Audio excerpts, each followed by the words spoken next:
के मधुर नाम में एक बार फिर से आप सबका स्वागत है। और हम प्रभु यीशु मसीह की मिनिस्ट्री के बारे में जो है अध्ययन कर रहे हैं।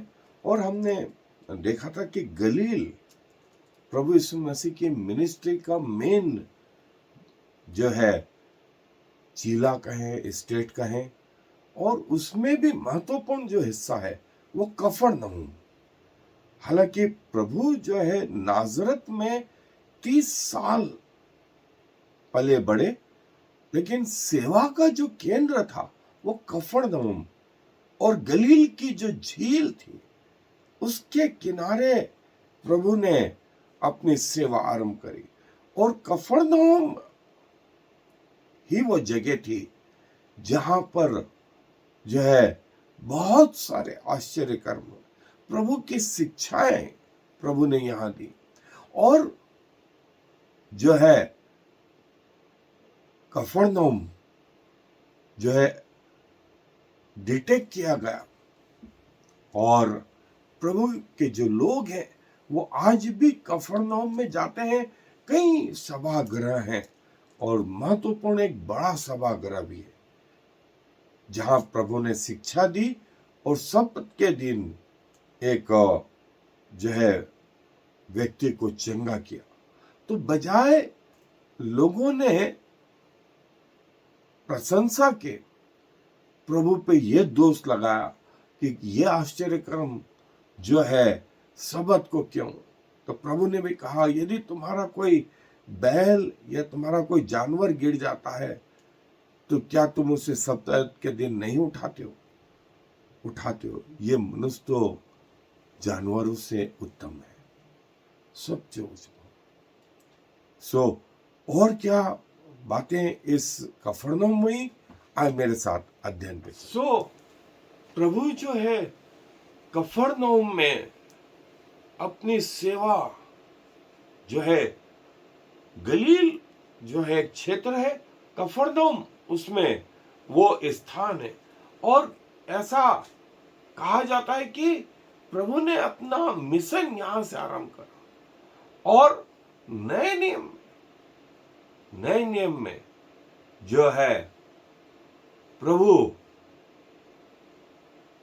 के इस सेवा के केंद्र को करीब कई बार मेंशन किया।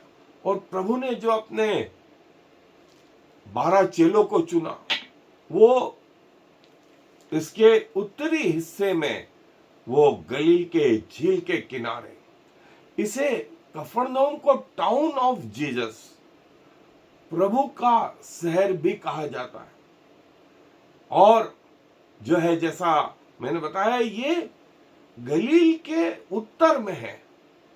और जो है इसके पास में तबका या चर्च ऑफ बेटिट्यूड्स, प्रभु के वचनों का जो प्रभु ने वचन कहे थे, पहाड़ी उपदेश वो, और सेंट पीटर का चर्च जो है वो। और प्रभु कफरनहूम में आए। कफरनहूम का जो कफर है इसका मीनिंग जो है विलेज या नकूम बोलते हैं। और नकूम विलेज।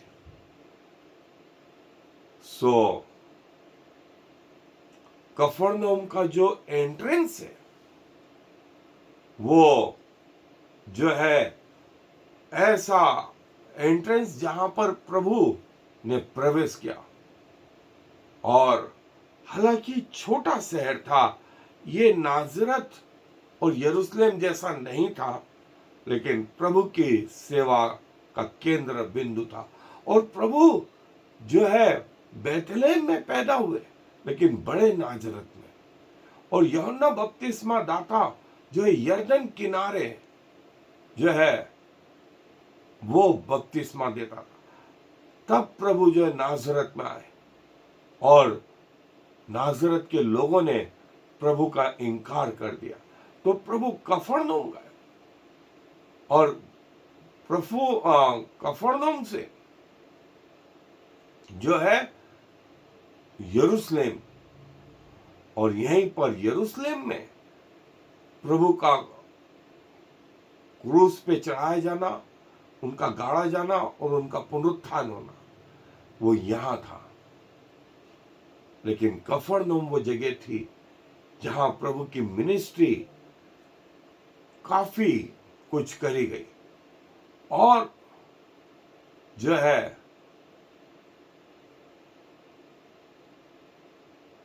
प्रभु ने कहा कि मेरा एक और बपतिस्मा होना बाकी है, वो इसी जगह कहा। फिर 12 चेलों का चुनाव प्रभु ने इस जगह किया।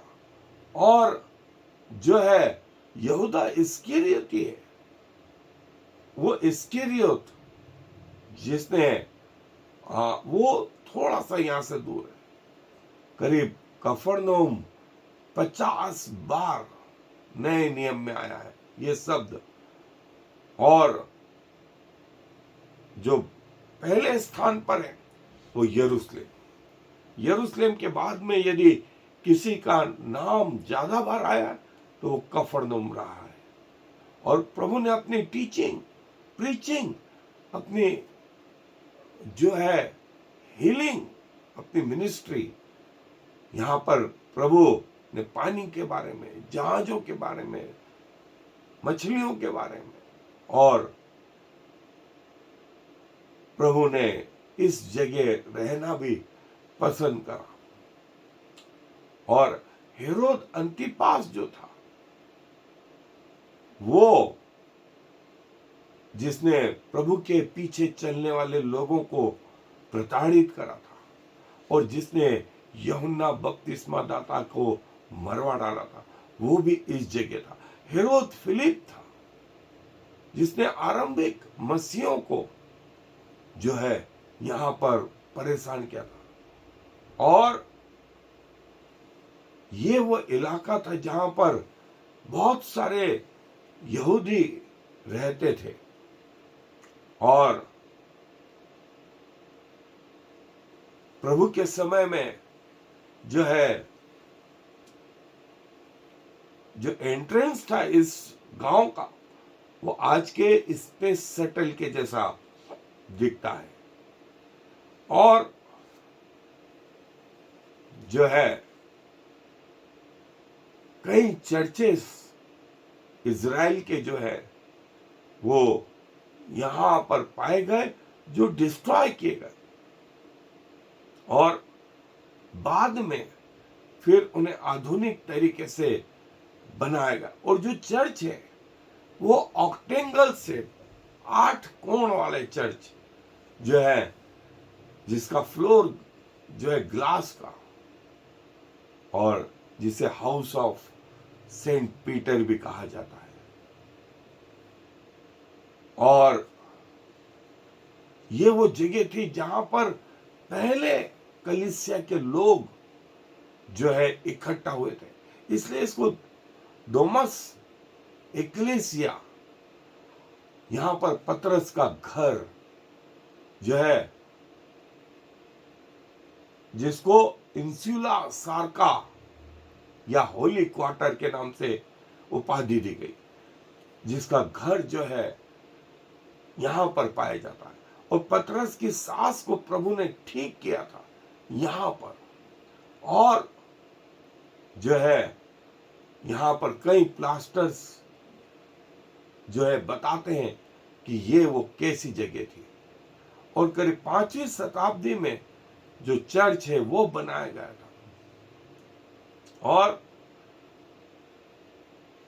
संत पतरस का नाम से जो चर्च बनाया गया, वो चर्च 8 कोण वाला, सब कुछ यहां अच्छा चलता रहा। और करीब 8वीं शताब्दी में जो है इस पे आक्रमण हुआ, तब इसकी स्थिति जो है काफी बिगड़ी।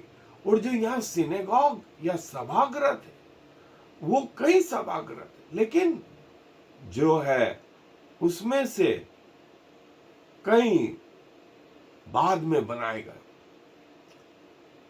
और जो ओरिजिनल सिनेगॉग थे वो जो है उनकी खोज करी गई और पाया गया, और कई लोग इन जगहों को देखने आते हैं कफरनहूम के इन सभागृहों को। और सभागृह में सबत के दिन प्रभु ने उस आश्चर्य कर्म में एक व्यक्ति को, जिसमें दुष्टात्मा थी, उसको सुधारा था। और ये वो जगह थी जहां पर प्रभु ने उन हजारों को भोजन खिलाया था, और जो है प्रभु ने कई आश्चर्य कर्म यहां किए थे।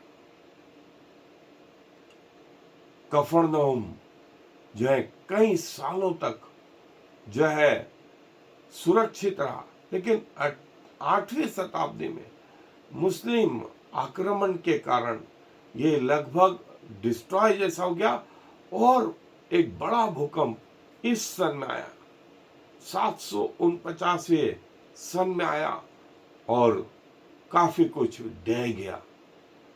और आज का जो कफरनहूम है वो ब्रिटिश पुरातत्व के विशेषज्ञों ने इसे खोज निकाला 1866 में, और बहुत सारी चीजें जो है प्रभु की जो है प्रकट हुई। और कफरनहूम जो है वो जगह थी जिसका वर्णन मत्ती रचित सुसमाचार, मरकुस, लूका और यूहन्ना रचित सुसमाचार में आया है। और कई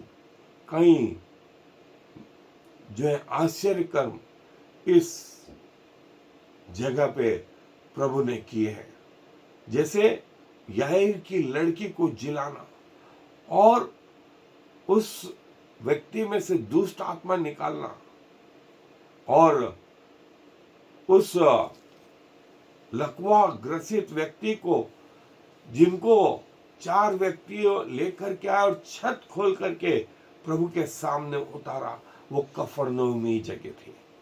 और जो है प्रभु ने अपने चेलों को कहा कि जाल डालो, और प्रभु के अनुसार जब उन्होंने जाल डाले तो मछलियां घेर ला।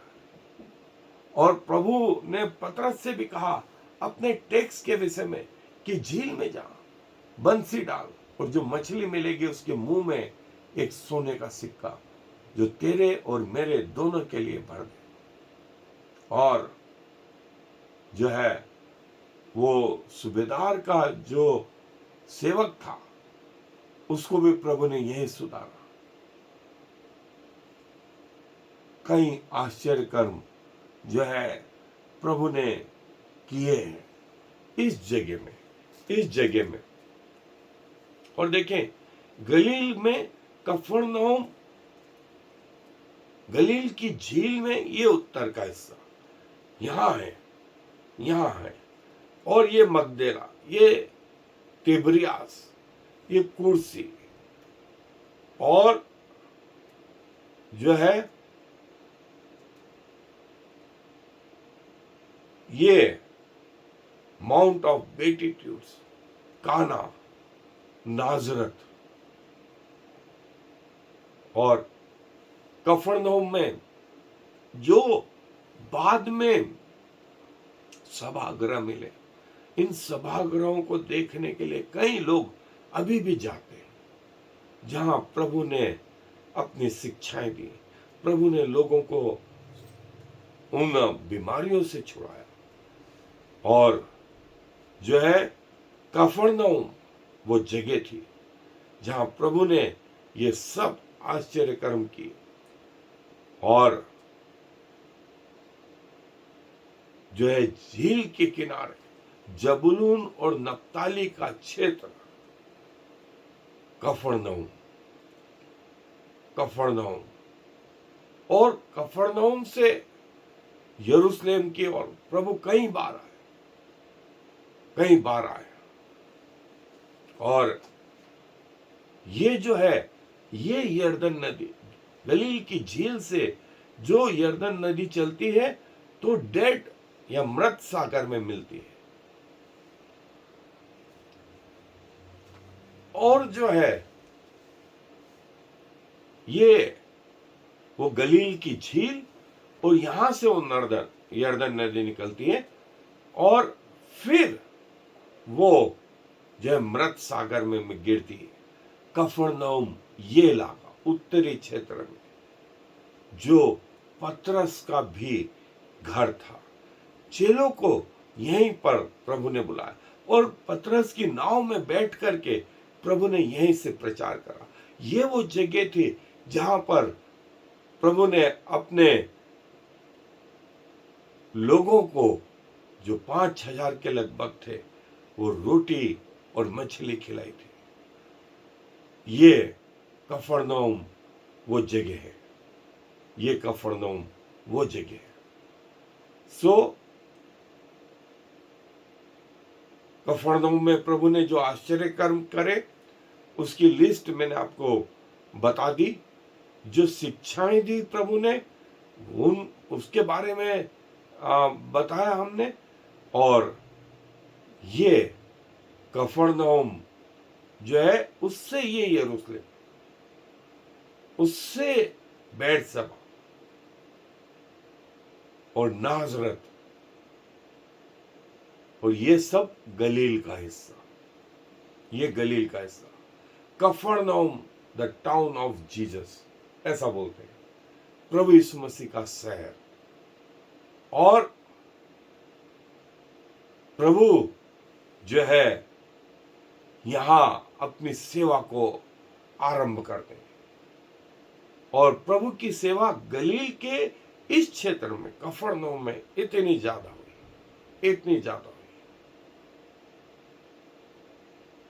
ये वो सभागृह जहां पर प्रभु जो है अपने उपदेश देते रहे और कई लोगों को चंगा भी किया। ये वो छत खोल करके उस पैरालिटिक मनुष्य को, लकवे से मारे हुए को जब नीचे डाला गया तो प्रभु ने उसके पाप क्षमा किए और फिर उसको संसारिक चंगाई भी दी। ये वो सभागृह कफरनहूम का, कई सभागृह थे लेकिन एक महत्वपूर्ण बड़ा सभागृह कफरनहूम का ये view. Capernaum the town of Jesus, the house of Simon Peter और सिनेगॉग, इस बात के लिए कफरनहूम जो है प्रसिद्ध है। कफरनहूम गलील का एक हिस्सा, सिनेगॉग, सिनेगॉग पतरस का घर, चेलों का बुलाए जाना, कई आश्चर्य कर्मों का होना यहां पर हुआ। ये कफरनहूम पतरस का ये घर जो है बाद में इसको महत्वपूर्ण स्थान में परिवर्तित किया गया और प्रभु ने इस पतरस की सास को यही सुधारा था। Town of Jesus, Capernaum the town of Jesus, ये वो जगह। और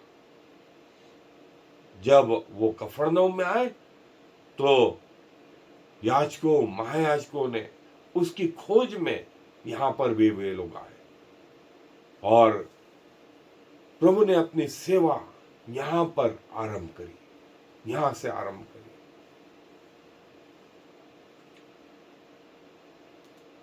ये वो उस व्यक्ति के पाप क्षमा करे और उसे संसारिक रीति से चंगाई भी दी।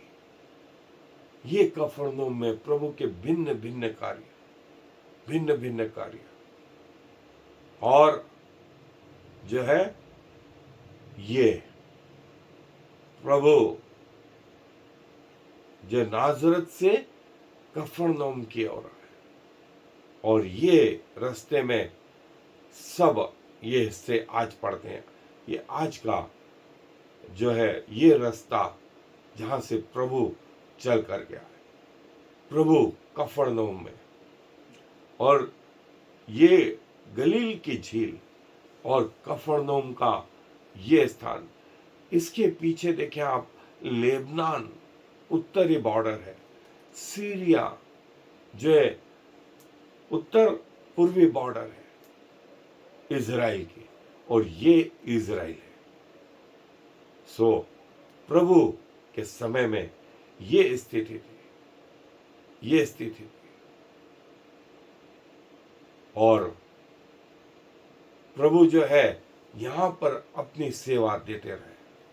सो हम आगे और अपने अध्ययन को जारी रखेंगे, लेकिन प्रभु अपनी इन जगहों के लिए अपने इस अध्ययन पर आशीष दे। मुझे धन्यवाद देते हैं, जब आप पृथ्वी पर आए प्रभु, कई लोगों ने आपका विरोध करा, अपने घर के लोगों ने आपको त्याग दिया, लेकिन जितनों ने आपको ग्रहण करा उन्होंने आप में अनंत जीवन पाया, और आपने उनके जीवन को परिवर्तित करके रख दिया।